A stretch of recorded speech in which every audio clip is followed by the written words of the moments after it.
Hello दोस्तों, नमस्कार दोस्तों। आप सभी का स्वागत है आपके अपने चैनल टारगेट गवर्नमेंट पोस्ट में। दोस्तों, दिल्ली फॉरेस्ट गार्ड वन रक्षक भर्ती परीक्षा की पूरी कंप्लीट तैयारी के लिए आप सभी लोग जुड़ सकते हैं। नीचे दी गई रेड कलर की सब्सक्राइब बटन दबा करके और बगल में दी गई बेल आइकन को प्रेस करें, जिससे कि आने वाले सारे वीडियोस और लेटेस्ट नोटिफिकेशन आपको समय से मिलते रहें। दोस्तों, ये मैथ्स की क्लास है, लाइव क्लास है और रेगुलर होती है 7:30 बजे आपकी, ठीक है, यानी 7:30 पे। प्रैक्टिस सेट नंबर 3 है। इसमें आपको मिसलेनियस क्वेश्चन मिलते हैं, जैसे कि आपकी परीक्षा के लिए संभावित प्रश्न हैं और ये जो क्वेश्चंस हैं मैथ के क्वेश्चंस इंपॉर्टेंट है। इस टॉपिक से ही क्वेश्चन बनते हैं मैक्सिमम वन रक्षक परीक्षा के लिए, ठीक है। तो जो हमारे स्टूडेंट जुड़ते जा रहे हैं, जो हमारे प्यारे भाई बहन जुड़ते जा रहे हैं, भाई वीडियो को लाइक और शेयर करते चलें, जिससे कि और भी लोगों तक वीडियो पहुंच पाए और भी लोग जुड़ पाएँ। दोस्तों, डिस्क्रिप्शन लिंक में आपको टेलीग्राम चैनल का लिंक मिल जाएगा, वहाँ से ज्वाइन कर लीजिए, जिससे कि आपको पीडीएफ मिलती रहे। तो पीडीएफ मिलने से आप अपनी प्रैक्टिस कर पाएंगे। जो क्वेश्चन यहाँ आप समझेंगे उन क्वेश्चंस के आंसर भी देंगे। अगर आपको कोई डाउट्स है तो आप उनको फिर से लगा सकते हैं। उसकी पीडीएफ आपको टेलीग्राम पे मिल जाएगी और डिस्क्रिप्शन में उसका लिंक मिलेगा टेलीग्राम का। अगर नहीं ज्वाइन किया तो ज्वाइन कर लीजिए। चलिए सेशन को स्टार्ट कर लेते हैं। तो दोस्तों, यहाँ पर आएंगे, पहला क्वेश्चन यहाँ पर दिया गया 82 नंबर पे। 82 नंबर पे कह रहा है कि एक किले, इसको थोड़ा बड़ा कर देते हैं, जूम कर देते हैं, अच्छे से समझेंगे, क्योंकि देखिए आपका जो एग्ज़ाम है वो सीबीटी है, कंप्यूटर बेस्ड टेस्ट है। कंप्यूटर बेस्ड टेस्ट होता है तो ऐसे क्वेश्चन को आप पढ़ते ही सॉल्व भी करते चलेंगे, ठीक है। बट हम यहाँ पर आपको बेसिक वाला भी कॉन्सेप्ट बताएंगे, बेसिक कॉन्सेप्ट क्या है और आपको सॉल्व कैसे करना है एग्जाम में, ये भी समझेंगे, ठीक है। तो दोस्तों, वीडियो को लाइक और शेयर भी करते चलें, जिससे कि और भी लोगों तक वीडियो पहुंच पाए और भी लोग जुड़ पाए। तो यहाँ ध्यान दीजिए, कह रहा है कि एक किले में 50 दिनों के लिए भोजन सामग्री है। एक किले में 50 दिनों के लिए भोजन सामग्री है। यदि 10 दिनों के बाद 500 व्यक्ति और आ जाने पर शेष भोजन 35 दिनों के लिए पर्याप्त हो तो किले में प्रारंभ में कितने व्यक्ति थे, ये पूछा गया है। तो 50 दिनों के लिए भोजन सामग्री है। यदि 10 दिनों के बाद 500 व्यक्ति और आ जाते हैं तो शेष भोजन जो है 35 दिनों के लिए पर्याप्त होगा।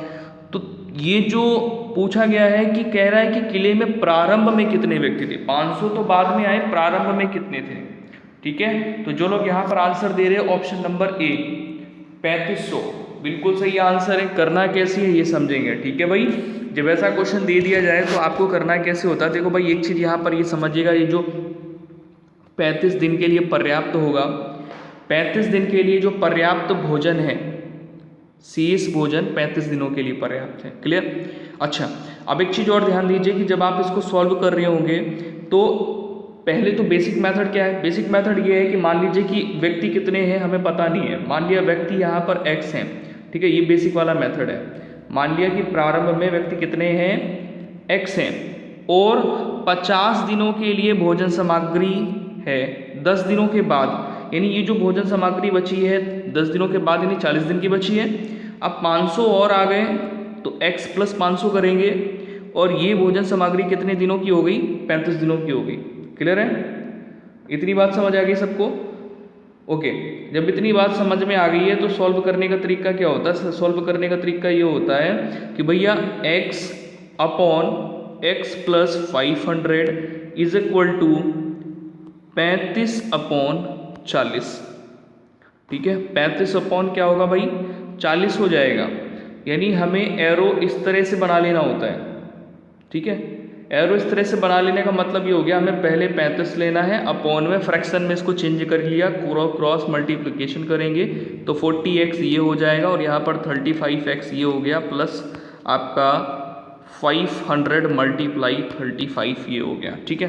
तो यहाँ पर आपका अंतर आ जाएगा कितने का, 5x। यहाँ पर आपका कितना बचा, 5x, यानी 5 से हम इसको डिवाइड करेंगे, ठीक है। आपका = में होगा 500 × 35। तो 5 से जब आप इसको डिवाइड करोगे तो यहाँ पर आपका हो जाता है 7, 5 × 7 = 35।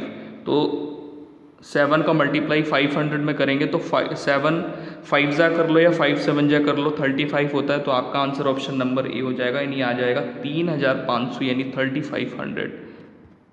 क्लियर है। ये समझ में आ गई बात। अच्छा, अब आपसे बोला गया कि अब आप एग्ज़ाम में आप करेंगे तो इस क्वेश्चन को कैसे करेंगे। तो बात ये समझनी है कि 500 व्यक्ति और आ जा रहे हैं, साथ ही साथ ये 35 दिनों का भोजन है, तो 35 गुणे 500 जो आ गए उसमें मल्टीप्लाई करेंगे, क्योंकि ये 35 जो है 35 दिनों का भोजन इनके लिए होगा, इनके लिए भी होगा, ठीक है। अच्छा, अब एक चीज़ और है कि 35 दिन ये और 40 दिन का भोजन ये था, इनके बीच में अंतर कितने का है, 5 का। तो 5 से इसको डिवाइड कर दो, तो यहाँ पे 7 गुणे 500 करेंगे तो आपका 3500 आ जाएगा। आंसर ऑप्शन नंबर ए सही हो जाएगा। नेक्स्ट क्वेश्चन है 83 नंबर, 83 पे आएंगे। यहाँ पर कह रहा, बताइए, एक व्यक्ति है और 1 रुपये की 5 की दर से पेंसिलें खरीद कर उन्हें 1 रुपये की 3 की दर से बेचता है, तो उसका लाभ प्रतिशत क्या है, प्रॉफिट बताना है, प्रॉफिट क्या है, ठीक है भाई, प्रॉफिट परसेंट पूछा गया है, कितना होगा। कह रहा है कि 1 रुपये में 1 रुपीज़ में 5 पेंसिल्स खरीदता है और 1 रुपये में 3 पेंसिल सेल करता है, ठीक है। तो लाभ प्रतिशत बताना है आपको, ठीक है। तो बहुत आसान है, ऐसी कंडीशन में आपको क्या करना होता है कि भैया 5 खरीद रहा है, 3 बेचता है, ठीक है। आपने 1 रुपीज़ में 5 पेंसिल परचेज करी और 1 रुपये में 3 पेंसिल्स आप सेल कर रहे हो, तो 2 का प्रॉफिट आपको मिल रहा है, ठीक है। और जो यहाँ पर आप देख रहे हो 1 रुपीज़ 1 रुपीज़, यानी आपने जो खरीदा है वो 1 रुपीज़ में खरीदा है, यानी 3 आपका कॉस्ट प्राइस के इक्वल हुआ, ठीक है। क्योंकि हम यहाँ पर पेंसिल ले रहे हैं तो पेंसिल ही आप यहाँ पर लेंगे डिवीज़न में, ठीक है। चलिए नेक्स्ट, परसेंट निकालने के लिए 100 से मल्टीप्लाई करेंगे। जब आप इसको सॉल्व करोगे तो यहाँ पर आंसर आएगा 66, यानी 66 होल्ड 2/3%, यानी 66 सही 2/3%, ठीक है। ऑप्शन नंबर ए करेक्ट हो जाएगा। नेक्स्ट क्वेश्चन पे आएंगे 88 नंबर पे। 88 में कह रहा है निम्न में से कौन सी संख्या सबसे बड़ी है। चलिए यहाँ पर आंसर देंगे भाई सभी लोग, ये क्वेश्चन मैं पहले भी करवा चुका हूँ, उम्मीद है आप लोग सही आंसर देंगे। देखिए यहाँ पर जो लोग आंसर दे रहे हैं ऑप्शन नंबर ए बिल्कुल सही है। कैसे सही है ये समझना है। देखिए कैसे करना होता है, ऐसे क्वेश्चन करने के लिए आपको ये ध्यान देना होता है कि इनकी जो पावर है, पावर यहाँ पर कितनी है, 2 है। यहाँ पर पावर कितनी है, अंडर रूट की जो पावर है कितनी है, 2 है। यहाँ पे कितनी है, 3 है। तो 2, 3 और 4, इनका जब आप एलसीएम निकालोगे ना तो इनका एलसीएम आता है 12। कितना आता है, 12 एलसीएम आता है, ठीक है। जब 12 एलसीएम आ रहा है तो आपको यहाँ पर क्या कर लेना है कि आप अगर यहाँ पर 12 करते हैं, ठीक है, यहाँ पर अगर आप 12 कर रहे हैं तो 2 की पावर यहाँ पर आपको 6 करनी होगी। क्यों करनी होगी ये समझिएगा। देखो भाई जब आप इसको सॉल्व करेंगे तो 2 की पावर ये तो 6 है और यहाँ पर कितना हो जाएगा, ये 12। जब आप इसको सॉल्व करेंगे तो 1/2 आएगा, ठीक है ना।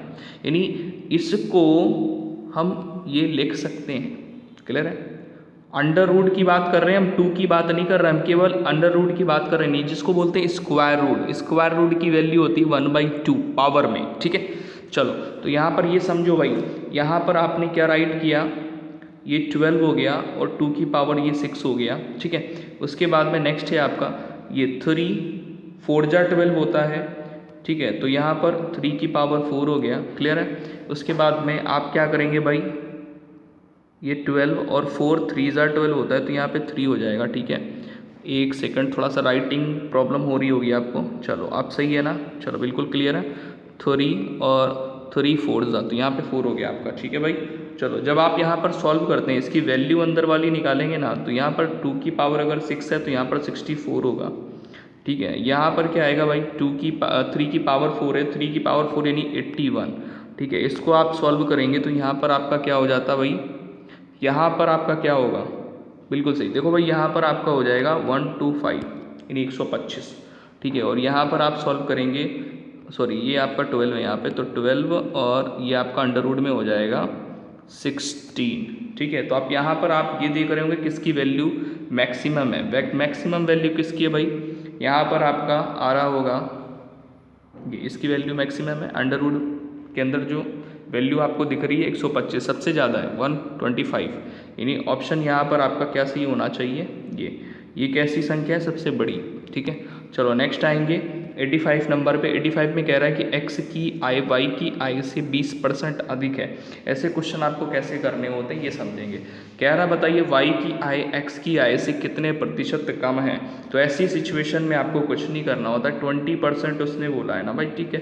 तो कितनी कम है, 20% कम है, 120%। देखो भाई यहाँ पर समझना है इस बात को, x की जो आय है वो y की आय से कितनी अधिक है, 100 मतलब भाई 100% इसकी होगी, तभी तो इसकी 20% अगर हम अधिक करेंगे यानी ज़्यादा करेंगे तो 120% हो जाएगी कि नहीं हो जाएगी।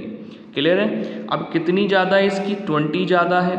तो कह रहा है बताइए कितनी कम है, तो y से ये जो कम है 20, और कितनी कम है, कितने प्रतिशत कम है, तो प्रतिशत निकालने के लिए 120 से हमें डिवाइड करना होगा। तो यहाँ पर आपका आ जाएगा 6, ठीक है। तो 6 से जब आप इसको डिवाइड करेंगे तो यहाँ पर आपका 50/3 होगा, और 3 से डिवाइड करेंगे तो 16 और 2/3 ये प्रतिशत आएगा, ठीक है। तो ऑप्शन नंबर आपका यहाँ पे 20 सही हो जाएगा। उम्मीद है आपको समझ में आ गया होगा। नेक्स्ट क्वेश्चन 86 नंबर है। 86 में कह रहा भाई भिन्न है फ्रैक्शन में 4/7 का कौन सा भाग उसी में जोड़ा जाए कि योग 1/14 प्राप्त हो।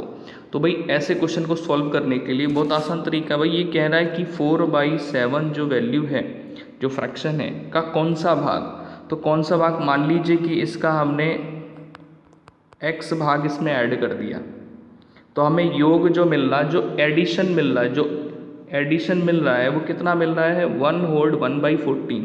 तो इसको राइट करेंगे 15/14। क्या राइट करेंगे भाई, 15/14। क्लियर है,